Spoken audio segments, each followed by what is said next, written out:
Will John Wick 5 be made using AI? Will the next Hunger Games use AI actors or AI written scripts? And is AI starting to revolutionize Hollywood? All of this is less far-fetched than it was 1 week ago, thanks to a groundbreaking new partnership between Lionsgate and Runway, one of the leading AI video startups. That's our top story on AI Curious. My name is Jeff Wilser, and I'm here to give you some quick, snack-sized nuggets of the week's AI news. So why is this Lionsgate partnership such a big deal? Well, for 2 years now, there's been tension, to put it mildly, in Hollywood over how studios will use AI. This was one of the core bones of contention in the writers and actors strike. We know studio execs are AI curious, but this is the most formal partnership yet between a blue-chip studio and AI training models. Here's the gist. Runway will now have access to John Wick, Hunger Games, and the other 20,000 movie and TV titles in Lionsgate's vast library. That's a huge get, as in the AI arms race, the quantity and quality of training data is in hot demand. Data, in a way, is the oil that's running these AI engines. And Runway, presumably, will now be able to build better and more realistic video models. So is this good or bad for Hollywood? And is it a win or a loss for creators? Here's the bullish case. Lionsgate sees this as a way to give more tools to artists, letting them create faster. Lionsgate Vice Chair Michael Burns said, "Several of our filmmakers are already excited about its potential applications to their pre-production and post-production process. We view AI as a great tool for augmenting, enhancing, and supplementing our current operations." Unquote. Now, reading between the lines, it sounds like he's saying this is not about layoffs or cutting humans from the equation, but rather on letting creators speed up their process. Now, I am sympathetic to this take, and it's aligned with some friends and regular guests of AI Curious, Toonstar Studios, who is using AI to speed up animation, and they're giving creators more tools.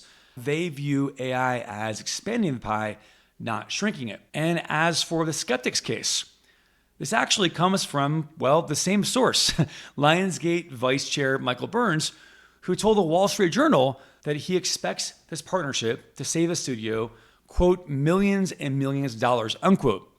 Again, you can read between the lines. How do you save money? It usually doesn't come from lowering the costs on air conditioning.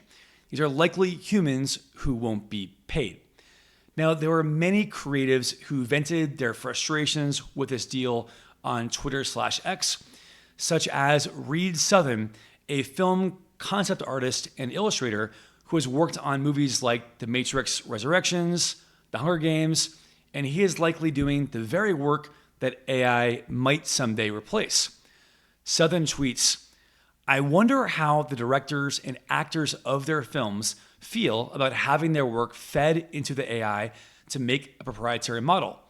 As an artist on The Hunger Games, I'm pissed.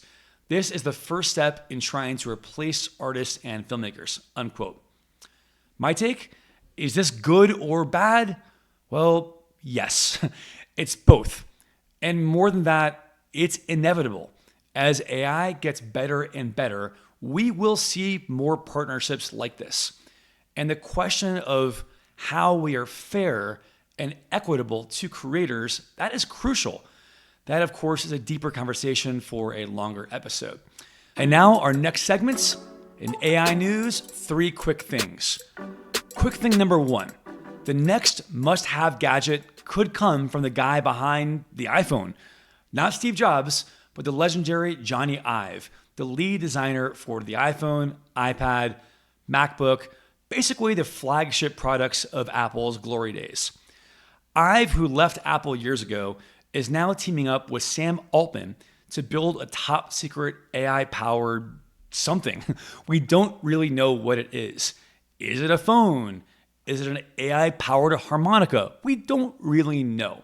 But the New York Times reported that Ives and Altman are partnering on this mystery gizmo, and that Ives is likely to raise $1 billion by the end of the year. So we're still in the wispy rumor phase, but as the Rundown AI's Rowan Chung summed up, this could be, quote, iPhone meets O1, with O1, of course, the latest gen of ChatGPT. Stay tuned. Quick thing number 2. Can AIs help fight uninformed conspiracy theories? Now, we all know about the problems with AI-powered deepfakes and how that can spread misinformation. I am personally terrified by that. I think the problem will get worse. But on a positive note, here's a rare bit of goodish news with AI and misinformation. A new study published in Science showed that when people had false conspiracy theories, if they engaged with a chatbot for an extensive period of time, like months, eventually, using reason, using logic, using evidence, the chatbots could get them to drop their conspiracy theories and actually change their minds. As the Science editor writes, this intervention illustrates how deploying AI may mitigate conflicts and serve society, unquote. There's a link to the study in the show notes, and a hat tip to Professor Ethan Mollick for tweeting it out.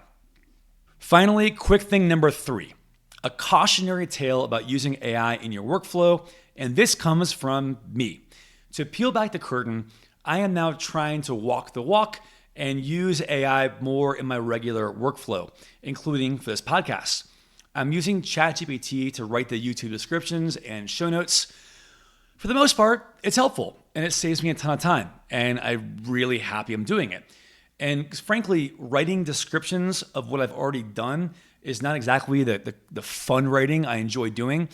And that's kind of the idea of using AI in your workflow, is to take the most drudgery work you have and let AI do that, freeing you up to do the higher order work. So whenever I'm finished with a show, I then feed the transcript into ChatGPT. I give it some custom instructions and guardrails and context. I like this, I don't like this, and yada, yada, yada. And I ask it for descriptions. It does a pretty good job, with one catch. And well, I guess 2 catches, because one, obviously it can hallucinate, so you have to be on guard for that. But secondly, and this is kind of less often discussed in the AI discourse, which is one reason why I want to bring it up. If your conversation goes on long enough, it will forget big chunks of the original transcripts or the original conversation. So in one early experiment, for example, half of the podcast I was asking it to describe was about robots, and half was about other stuff. And I got into a deeper conversation with ChatGPT about robots. Toward the end of the conversation, I asked for a start from scratch rewrite of the show's description. This new version was only about robots. The AI completely forgot. It completely blanked on the other half of the episode. That's because if you stay on one topic long enough, it will forget earlier bits of the conversation, or at least it can forget. Kind of like a human does. So my workaround for longer conversations is to periodically re-upload the transcript. That kind of helps ensure the AI is not forgetting things. But this dovetails into a larger theme. AI can be wildly useful, but expect that things can and will go wrong, and it still needs lots and lots of human supervision. That's it for today's AI Curious, your snack size nuggets of AI news. If this is your first time here, please consider subscribing, rating 5 stars, liking, commenting, all that good stuff. Thanks again, and see you next time.